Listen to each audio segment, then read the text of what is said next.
probably like haunted house kind of thing. You know, like Halloween has like the killer. He comes into a house. You've got, I guess, parties like for a thriller. You've got Scream, things like that. They just come in and they kill in a house party. Often, just basically a normal house is used way too often. So just stay clear of that. I think a situation where there's only one person in like a house by themselves, a situation which is portraying someone to be very vulnerable, it can be used a lot, like in a Scream. There's always someone who's by themselves, so it'd be a bit repetitive to see that in film. I think that haunted houses and graveyards are obviously used too much. Too often. I'd say dark, old, dingy places, you know, such as back alleyways of a street, or buildings that don't have anyone in them. Deserted islands, or islands in general.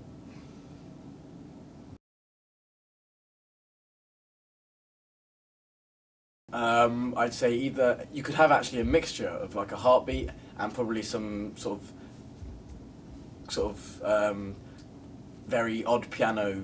So it's not distorted piano, but more just serialistic. So just odd notes playing randomly. So distorted would be sort of changing the sound of it, whereas yeah, just harsh notes.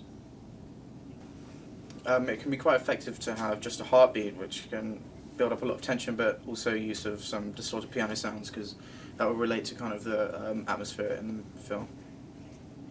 I'd say creepy heartbeat. I think that creepy pianos. Orchestral. Psychological thriller. Psychological thriller. Like psychological thrillers, because it makes the audience think about it, but at the same time don't make it too confusing. I would say a supernatural thriller. Crime thrillers.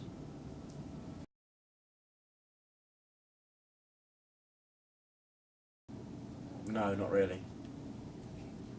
It's quite nice to have a build-up of action rather than go straight in there, because then you're sort of I'm sort of expecting the whole film to be like that, and then it can be a bit disappointing where the whole middle isn't action. So a nice build-up would be expected. Not at all. I think you should make it quite tense. Action usually comes in the middle of a thriller, not right at the start. No, I don't think you have to have a lot of action at the start. It can be a very good thriller without action. It can be a slow start. Not necessarily. Maybe.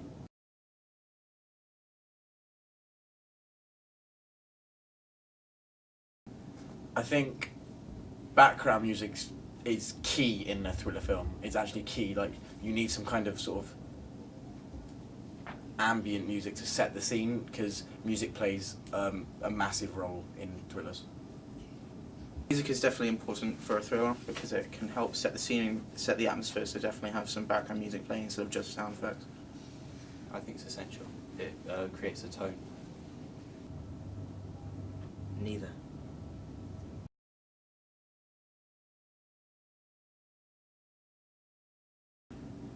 Well, it really depends on what type of thriller you have. So if you had, say, a gangster thriller or something like that, you'd need some kind of crew of multiple people. Whereas if you had just sort of psychological thriller or a horror, you probably just want one or two people at the most.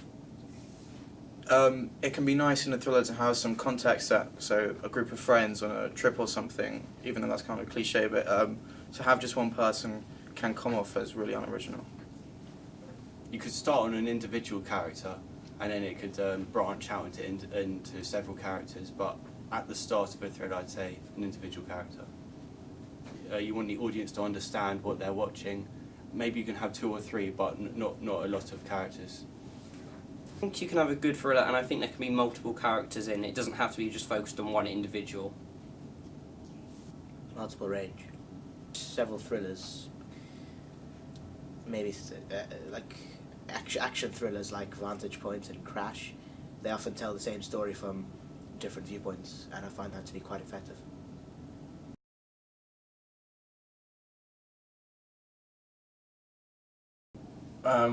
what you want is sort of something to set the scene at the start. So you maybe less dialogue, but you want definitely some ambient sounds, something that gives you an idea that yes, this is a thriller. I mean, I guess it could be quite interesting to have no dialogue, but I would expect some sort of conversation between character and Nala. And unsettling silences. I think when there's less dialogue and unsettling silences. More dialogue and unsettling silences.